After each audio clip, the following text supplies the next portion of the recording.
PSI berharap pemerintah bersedia meninjau kembali surat keputusan bersama dua menteri tentang pembangunan rumah ibadah. SKB itu dikeluarkan pada tahun 2006. Sejak saat itu, SKB itu menyebabkan banyak rumah ibadah dihambat pembangunannya.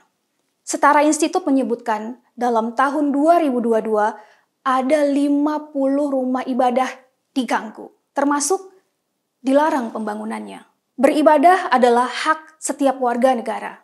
Karena itu, sebuah SKB yang jelas-jelas menghambat terpenuhinya hak tersebut sudah selayaknya ditinjau kembali. Yang menjadi pangkal masalah adalah persyaratan yang harus dipenuhi dalam pembangunan rumah ibadah. Pertama, agar sebuah rumah ibadah bisa dibangun, harus ada minimal 90 KTP pengguna rumah ibadah. Yang kedua, harus ada dukungan masyarakat setempat minimal 60 orang. Ketiga, rekomendasi tertulis Kepala Kantor Kementerian Agama Kabupaten atau Kota.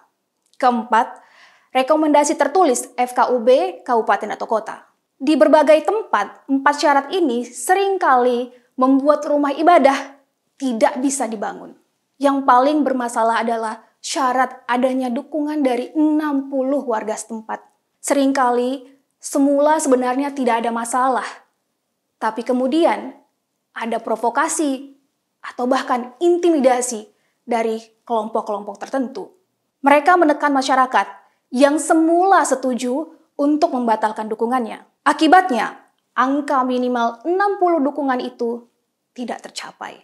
Begitu juga rekomendasi FKUB. Seringkali keanggotaan FKUB tidak cukup representatif atau lebih didominasi oleh kelompok keagamaan yang mayoritas. Di banyak tempat, FKUB bisa saja menolak pendirian rumah ibadah tanpa alasan yang kuat. FKUB bisa saja tidak mengeluarkan rekomendasi hanya karena menganggap pembangunan rumah ibadah di daerah tersebut tidak diperlukan. Lebih buruknya lagi, bahkan ketika dukungan dan persyaratan sudah terpenuhi, kepala daerah setempat bisa saja menolak memberi izin bagi pendirian rumah ibadah. Menurut PSI, pelarangan pembangunan rumah ibadah ini harus segera dihentikan. Pemerintah tentu layak menata pembangunan rumah ibadah, namun tidak dengan cara yang mengingkari hak warga untuk beribadah. PSI siap untuk membantu pemerintah memformulasikan kebijakan yang adil dan menjaga keharmonisan hubungan antar warga. Salam solidaritas.